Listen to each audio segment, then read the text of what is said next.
Mutton কষা করতে মাটনটা ভালো করে ধুয়ে নিয়েছি, আর এখানে পেঁয়াজ, আদা, রসুন এবং কাঁচা লঙ্কা বাটা আছে। এরপরে মাটনে আমি 4 চামচের মতন ওই আদা, পেঁয়াজ, কাঁচা লঙ্কা, রসুনের পেস্টটা দিচ্ছি।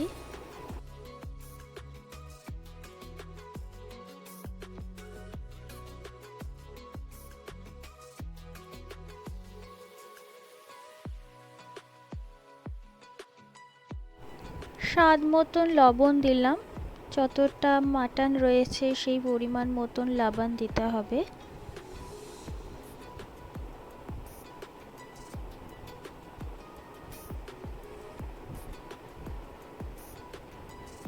এরপরে হলুদ গুঁড়ো পরিমাণ মতো,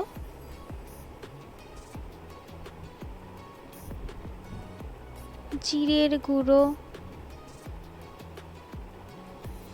ধনের গুঁড়ো,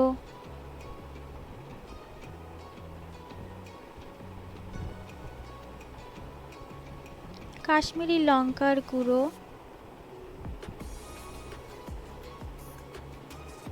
এবং টমেটো সস অল্প করে আমি দিচ্ছি।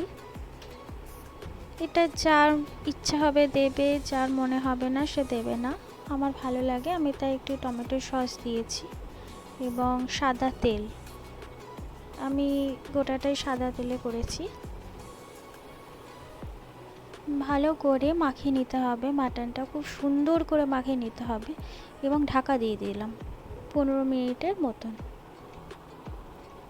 এরপরে আমি গ্যাসে কড়াই বসিয়ে নিয়েছি। এটা আমার মাল্টি কুকার, এখানে আমি কষিয়ে নিয়ে আমি এখানেই সিটি মেরে নিয়েছি মাটনটা। এবং আমি কড়াইয়ের মধ্যে সাদা তেল দিয়ে দিলাম। এবারে আলুগুলো হাফ করে কেটে নিয়েছি, পরিষ্কার করে ধুয়ে নিয়েছি। প্রথমে আমি আলুগুলো ভেজে নেব সাদা তেলে।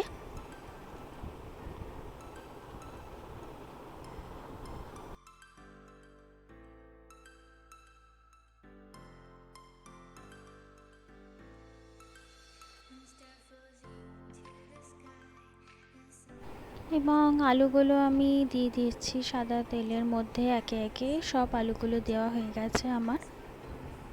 এর মধ্যে এবারে আমি অল্প পরিমাণে লবণ দেব, আলুটা ভাজার সময় যাতে লবণটা আলুর মধ্যে যায় সেজন্য লবণটা হালকা করে দিতে হবে। ভালো করে ভেজে নিচ্ছি, নাড়াচাড়া করে নিচ্ছি আলুগুলো।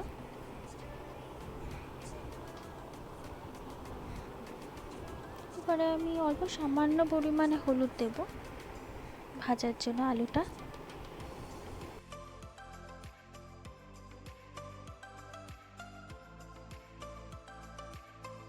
এরকম লাল লাল করে ভেজে নিতে হবে আলুটা। এরপরে আমি একটা মশলা, গোটা জিরে, তেজপাতা, এলাচ, দারচিনি, লবঙ্গ সব গরম তেলে আমি ছেড়ে দিলাম। ভালো করে নাড়াচাড়া করে নিতে হবে। এরপরে 1 বাটি মতন পেঁয়াজ কুচি আমি ভেজে নেব, সবটা দিয়ে দিলাম পেঁয়াজে।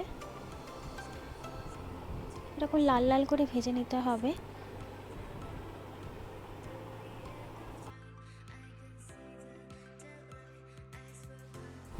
পেঁয়াজটা ভাজার সময় অল্প লবণ দিয়ে দিলাম। এরপরে আগে থেকে যে মশলা করে রেখেছিলাম, পেঁয়াজ, আদা, রসুন, কাঁচা লঙ্কার যে পেস্টটা করে রেখেছিলাম আমি, সে পেস্টটা আমি এখানে দিয়ে দিলাম। ভালো করে এবারে কষাতে হবে মশলাটা, যাতে মশলা থেকে তেল বেরোয় খুব সুন্দরভাবে, সেই জন্য কষাতে হবে। তলায় লেগে গেলে অল্প সামান্য হালকা জল দিয়ে দিয়ে কষাতে হবে। আমি আর তেল কিন্তু দিইনি, জল দিয়ে দিয়ে কষিয়েছি। অল্প সামান্য একটু লবণ দিলাম। দিয়ে এরকম পুরো লাল লাল হয়ে যাবে মশলাটা, সেই সময় হালকা একটু হলুদ দিয়ে ভালো করে নাড়াচাড়া করতে হবে।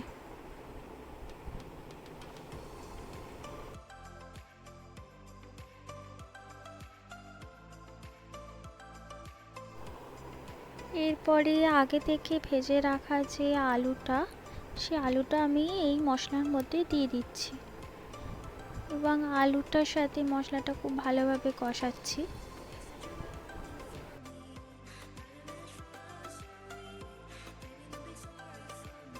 আগে থেকে ম্যারিনেট করা মাটনটা এরপর আমি এই কড়াইয়ে দিয়ে দেব।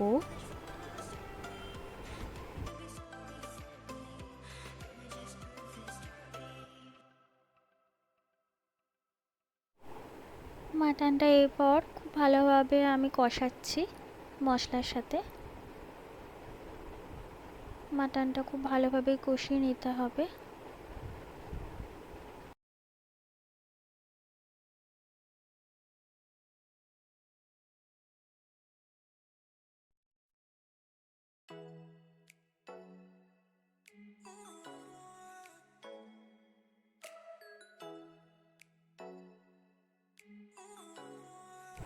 যে বাটিতে আমি মাটনটা ম্যারিনেট করে রেখেছিলাম সেখানে জল দিয়ে আমি গরম করে নিচ্ছি, গরম জল তৈরি করে নিচ্ছি সেই বাটিতেই।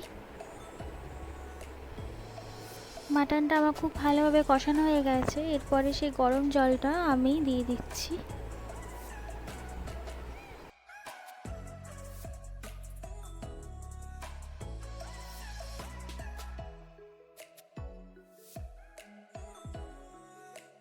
প্রেসার কুকারে ঢাকা লাগিয়ে সিটি বাজিয়ে নিতে হবে।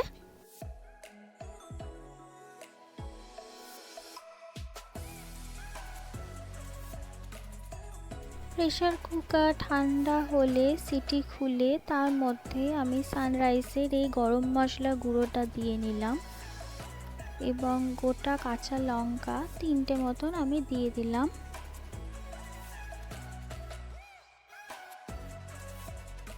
তারপর ভালো করে একটু গরম করে নাড়াচাড়া করে রেডি মাটন কষা।